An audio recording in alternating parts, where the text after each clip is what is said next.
Every day we're out there making Ducktales. Woo! Also, what's this magical wand that I have? Oh, it's just something I picked up at a thrift store. Nothing too big. Totally not giant plot point.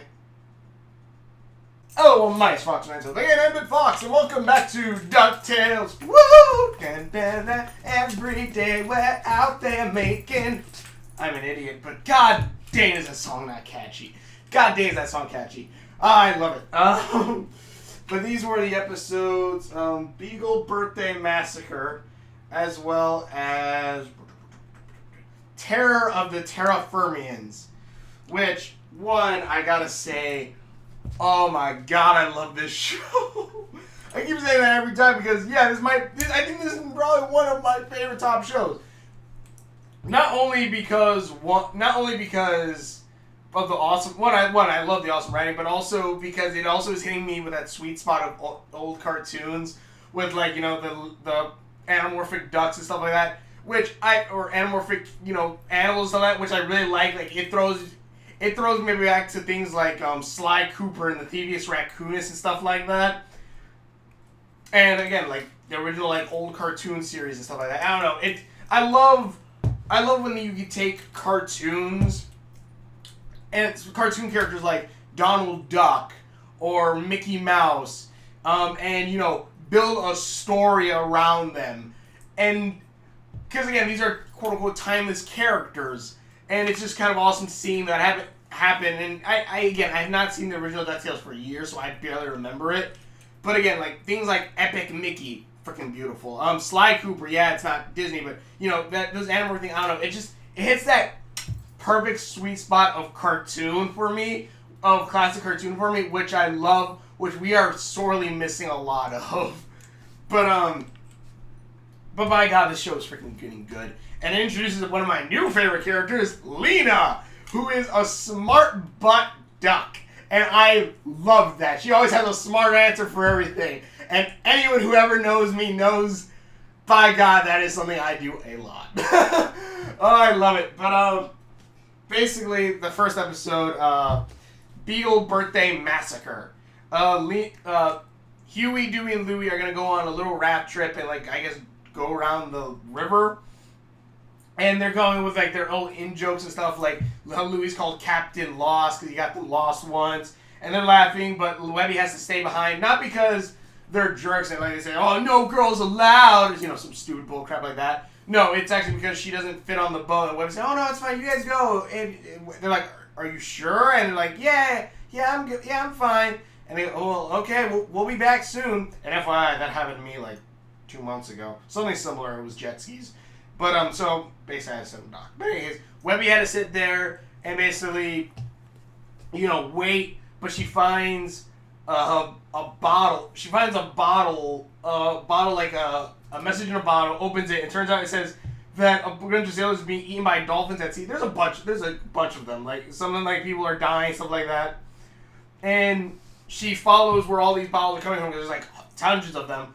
And follows them to this one girl who has an ancient Aztec or whatever Sumerian medallion around her neck. Totally, and they totally point it out. So I'm like, totally not some kind of major plot point.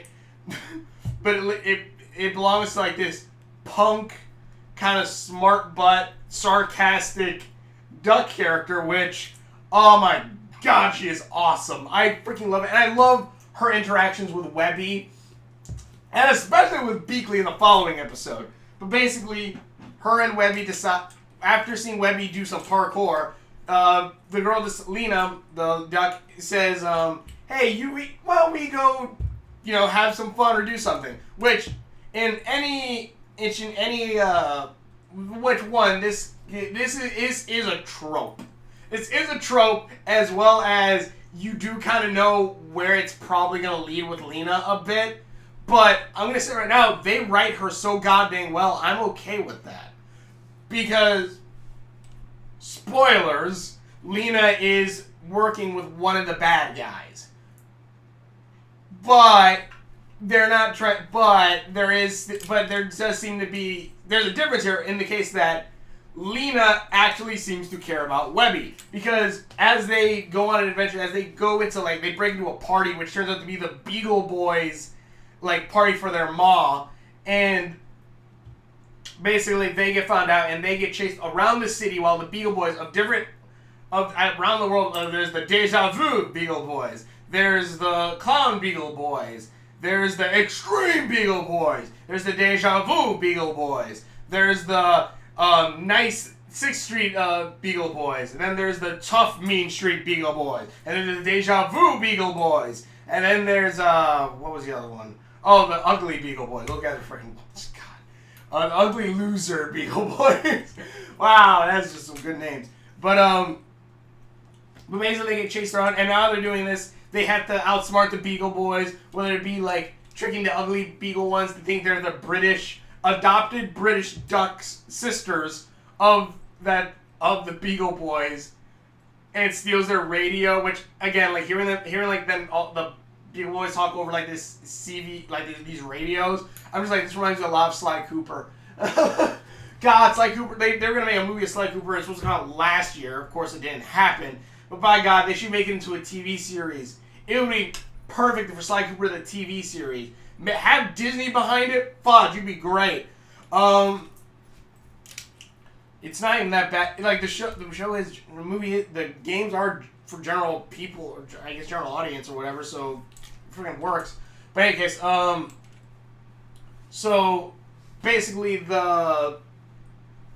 they have their own little in-jokes and everything, and they actually start building an awesome relationship, which I like. Not like girl-like-girl relationship, but more, you know, sisterly or a friend relationship that bordered on the line of sister relationship, especially towards the end, which I freaking love. I love that. And I love how Webby's like really nervous around her because, you know, she doesn't want to F up having a friend. Which again, I love these two hanging out. I love it. It's so fun. And eventually, Huey and Louie do catch up with them. But Lena says, let's ditch these guys at one point when they're all trapped by the clown beagles. And Webby goes, no, we can't do that. Which, FYI, again, like, again, you can kind of see where this is going a little bit. Well, not really. Well, I'll bring that up a bit, hopefully. But basically, Webby says, stay here. I got an idea. And helps the boys. And the boys were fighting each other for whatever reason. Which, FYI, there's a funny scene where they all say the exact same thing. And they say how super long. We're like, really? They fend off the clown Beagle Boys. But it seems Lena's gone. But it turns out she throws some bottles into the water. I don't know how, because she was tied up when they find her. She throws bottles in the water and says, Webby, help! The Beagle Boys have captured me. He's like, wait, how do I know this isn't a joke? And then another one comes up, this is not a joke! Oh, crap! They find Lena. They themselves get captured, but then they make the Beagle Boys fight each other, because Lena and Webby were fighting each other, because they're like, really, this was your idea? What? I didn't know. And they're fighting like sisters. And basically, the Beagle Boys fight each other. They all fight each other. The Ducks escape with some parkour from Webby. They have some fun. They're like, yeah, the Beagle Boys apparently don't get birthdays for the rest of the year. And everyone's like, yeah. They're like, yeah, all right, sweet. We're all good friends, yeah. And of course, the four leave and leave Lena alone, where she uses her Aztec medallion and summons her aunt or grandma, who's a shadow duck, which if I remember correctly, there is that evil sorceress duck in the original series. So this is that. If I remember correctly, that is that character in this. I'm assuming so. So yeah, of course, Lena is a bad guy, quote unquote bad guy, borderline bad guy. Because again, I feel if whatever the influence is, eventually like Lena will join the Ducks, because I love this character. I love it. I love her interactions with Webby. I love that she herself has like a quote unquote kind of sister to hang out with, and her own friend. I really do love that. Not saying I don't love Webby hanging out with Huey, Dewey, and Louie, but I really do love Webby hanging out with Lena, because I feel like, again, like at the end they even have their own like in-jokes and stuff like that. I'm like, oh, that's freaking cute. It's goddamn adorable. Oh god, but God dang it. And then the next episode, but yeah, it's freaking awesome. I love it. And again, this character I've seen, this idea I've seen in a couple other shows of, you know, they think he's they're your friend, but turns out they're actually the enemy. And I've seen that, like, the best example I can think of is Ben 10, where Ben meets Kevin 11, a mutant who absorbs electricity, but then he's a mutant, then turns out he's actually an alien, but turns out he's not actually an alien. He's actually the alien type in Ourmusician is actually not an alien, but actually a mutant, a genetically created mutant by some guys in the Null Void. God, Ben 10, what the fudge happened to you? FYI, Omniverse is still probably one of my favorites. That in the original series. But, I've seen that again, like Kevin 11 again, like he acts like he's Ben's friend so he can really get something from him. And by the end, he turns out, oh, he is the bad guy. Oh my God. This one, no, they're dragging it out a little bit more and also showing that there actually is a building relationship. It's not just like Kevin 11 only take from Ben. No, it is Lena and Webby are actually building a relationship, which is kind of awesome. A sisterly bond, and I love that. It's freaking awesome. But yeah, so then the next episode is Terror. What is it? Drops Lena. We'll leave Louie. We'll leave Louie next time because he's evil. Terror of the Terra-Firmians. Or basically, after watching a movie about mole monsters, the boys, Webby, Lena, Beagle, and Launchpad get out of a horror movie. Which one? I love that Lena isn't just like a one-off, like a character who pops up once and maybe we'll see her a couple episodes later. No, again, we're still continuing building this relationship with the group, and I love that. I love that. And also, I forgot the Shadow Deck also said that she wanted Lena to join the group for whatever reason. But, so Lena, so they get into an argument. Huey says there's no such thing as mole monster or whatever like that, or creatures that live underground. And Webby says, oh yeah, what about the Terra-Firmian? Shows her book of like this whole backstory about like these creatures who live underground, Duckburg, and have a king, and like they're trying to rebel, and the king's supposed to prince is supposed to come back and save the kingdom. And Huey says, if it's not in the book, it's not real. And Webby just goes, wait, then what about the man horse or the pirate ghost? And Huey just goes, well, I wrote those in the book, so they are real. Like, he writes it, like, his Scouts book, because of course he has a Scouts book. Like, I wrote it in the book, so it is real. And I'm just like, you just freaking killed your argument. If something you don't know is already in the book, and you just add it to the book, that means there's a bunch of crap you still don't know. He said, like, everything is in the book, but if you add to that book, it doesn't have everything. Like, it completely undermines his entire argument throughout this entire episode. So basically, Lena, Huey, and Webby, while Launchpad is having a spaz attack, as he attacks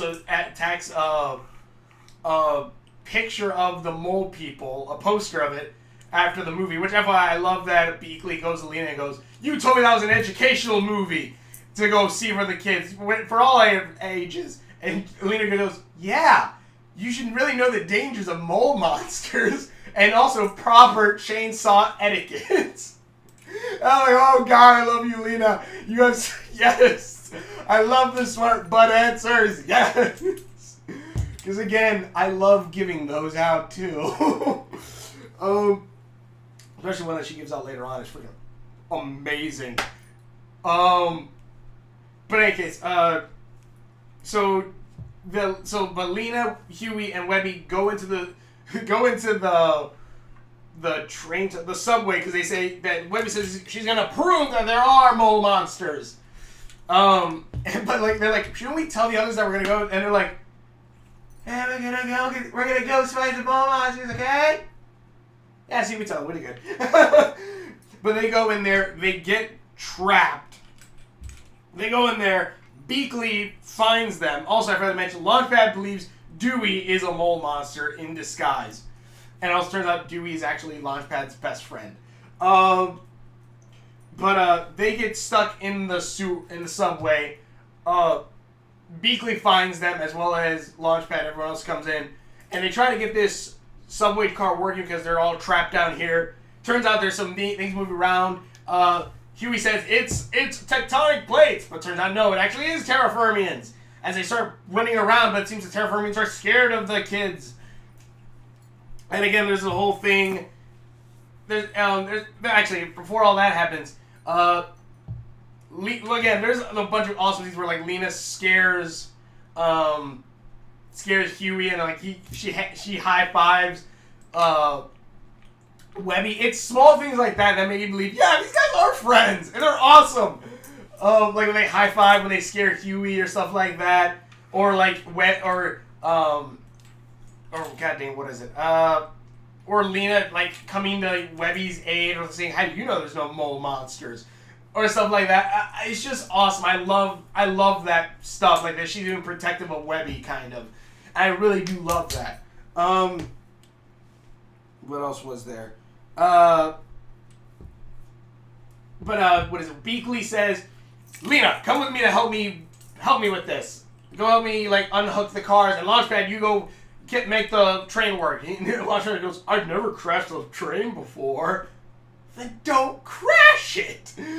But Lena goes out there to help Beagle, and Beagle says, "After this, you're never seeing these kids again. You're a bad influence." And Lena goes, "You know, you're bad at asking for help." And I also love that when Beagle's trying to like unhook this train, she looks at like Lena, who's like on her phone just texting or whatever, and which FYI, amazing that she can get service. But Beagle just goes, "Hey, how about a little help?" And Lena just goes, "Why? The faster I help you, the faster I never see my friends again." And I'm just like, God dang!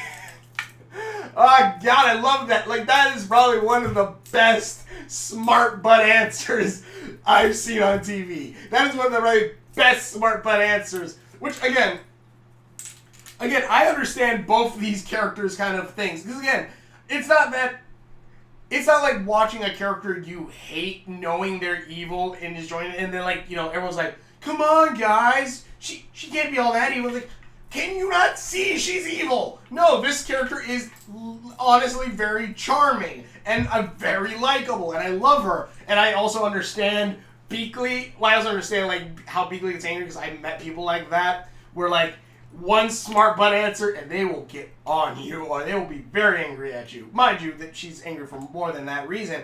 But, yeah, but I'm just like, yeah, because those are the people that I'm just like, yeah, let me keep my mouth shut before I get into an argument. But yeah, and also I've been at Lena's point of view, where, yeah, you're just like, F it, I'm going to explode all my smart butt at you, and I'm going to have fun with it. And mind you, that is amazing sometimes if the person gets you really angry. But in any case, I do like that bit, and Beagle says that, Beagle kind of says what she thinks of it, saying that the kids have bright futures and doesn't need Lena being around. And Lena just goes, "Then what the fuck does that make me? What does that make me to you? Like, what do you think?" And Beagle just stays quiet. I'm like, "Oh, that's just cold. You just think she's a lost cause." I forgot what exactly flips the switch, but Lena goes, "Here, if you're gonna vandalize, here, I'll help you." She grabs, Lena, do it well. She grabs like a crowbar, and her and Beagle together pop it open. I'm sorry, I'm talking probably too much about this, but goddamn, I just love this episode, because these Beagle and Lena's thing, I really do like this as well, where Beagle says, "Good, well, that was something or whatever." I forgot what she said, and Lena just goes, "Oh yeah, let's go, Miss Crumpets," or something like that. And she goes, "I've had enough of you," and like stuff like that. I'm like, really, Beagle? It's literally like, you can't just like shrug that little comment off. You really have to like blow up about it, really. But mind you, I do understand that character, because I met people who are like that. They're like the sworn enemy of smart butts. But the train starts going. The rock creatures start appearing as like Huey Huey, Webby see it, but they derail it. Huey and Webby kind of have a thing where, like, Huey says, my book says if I stay in the light, I'll be protected. And Webby says, no, you're going to die here. It's like, well, at least I was see won't kill me. And he says, I don't know what's out there. Webby goes, but that's the point of life, and we can do this together. And Louis this entire time has just been, like, a third person to this, and he's just like, this is so awesome third act. And I'm just like, I've cried more at Coco. If anything, I would have cried more at the end. But basically, the train gets crashed, and even Beagle is like trapped under the train. And Lena and her shadow aunt tells her, leave her. She's just ruining your idea. She's ruining our plans. But Lena says no, and uses the amulet, and apparently knows magic. Picks the train up, pulls Beagle out right before it slams down. And also then they find the Terra-Firmian, and like they're like, Beagle's like, you saved me, and it's like, yeah, but she didn't see the magic, of course. But they find the Terra-Firmians, and they get into the Terra-Firmians walk into the light, and it turns out they look like Pac-Man ghosts. It looks like if you took Pac-Man and the ghosts from Pac-Man in the cartoon and merged them, and that's what the Terra-Firmians kind of look like. The Terra-Firmians are there, and Huey's like, I think that's the prince and his subjects. And then it turns out the Terra-Firmians all think the exact same thing. He says, I think that's the duck face people and their subjects.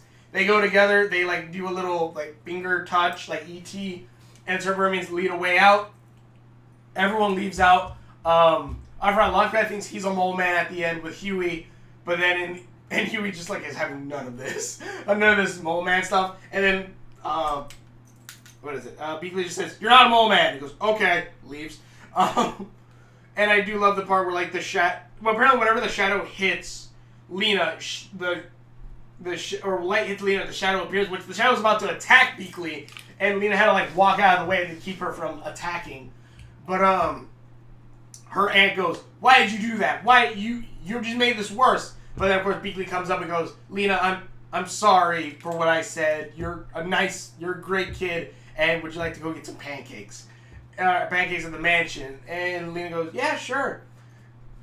You know, she's in a smart way. It's like, when you say pancakes, you actually mean English biscuits made with syrup? And she goes, no, pancakes. He goes, all right, sir.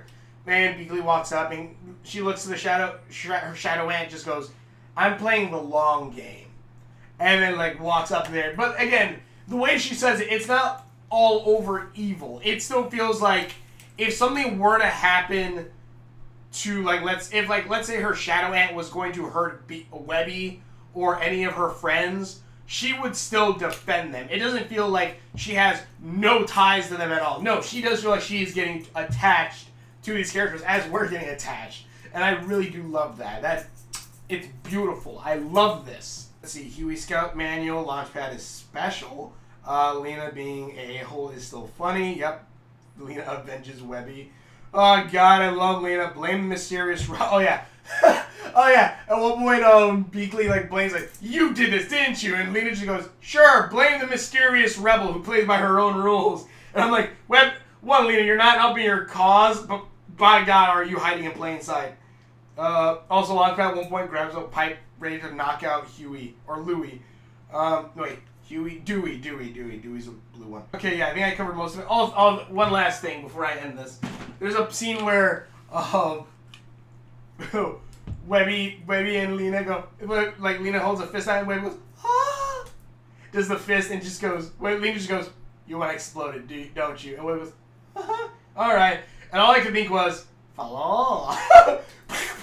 And I'm just thinking, follow. Because by God, that is what me and my brother do. I just like, follow. I love Big Hero 6. But either way, these episodes were awesome. I love them. I want to see what's going to happen with Shadow Duck. I'm pretty sure, because they're setting everything up, and I really do like that. They're setting everything up for what's going to happen next, and the story just feels so good. Especially for, because, I don't know. I liked Gravity Falls. I did. I really did like Gravity Falls, but I wasn't as, maybe I came into it late. I don't know why, but it never sucked me in as well as Steven Universe did or Adventure Time did. Mind you, when watching Adventure Time, it's also a similar fashion of watching a found footage film on the big screen, it's just like, oh, right, yeah, I'm watching a found footage film. Okay, fine, I'll deal with it. That was how I kind of felt with the art a little bit when I'm watching Adventure Time sometimes. But this one, it's hitting me on all marks. I love the art style. I love the characters immediately. It's sucking me in with the mystery and all that stuff. It's just beautiful. I love it. And although I will say it feels like there is a major lack of Scrooge in this. And I'm kind of really hoping it's not because David Tennant is asking for a lot of money. Because then it's just like, well, crap. Are we just like not getting much of Scrooge because David Tennant's asking for a lot of money, so they're probably saving him for like the major points? That's like I forgot which episode of Steven Universe it was, where it shows Lapis and Peridot for like a moment, like they wave like, bye Lapis, bye Peridot. They say nothing and they just like fly away. It's like something like that. Or I forgot which episode it was, where like the character doesn't say a word. It's a show. I forgot which show it was. That character doesn't say a word, and it's because of that like they didn't want to pay the actor or actress to play the character for like that little bit. And I'm just like, I hope David Tennant, they're not. Which one I will like, as long as it is good when Scrooge does come in. But I'm just like, I wish there was at least a tiny bit more Scrooge in there. Maybe the next episode there will be more Scrooge, because it looks like Lena might be. Hopefully Lena will join them in a couple more adventures, and we'll see her in the Scrooge Manor. And again, everything is feeling really greatly paced. It's feeling really good. Again, Starverse is after the first episode, it always like, really? We have a filler episode? And it feels like one, at least. That one was slightly world building, but it wasn't the greatest episode. This one, Jesus, it's hitting like 10 mark. For me, it's hitting like 10s like each episode. I'm loving these characters. I'm loving it all. But anyway, tell me anything in the comments below. Thank you so much for watching. If you're watching the videos that I've done, links are on my Facebook, ones are on the SMA, and we will. Oi, me killed. And we will see you later. That's Irish, isn't it? Every day we're out there making Ducktales. Woo! Bob it, fist bump, fist.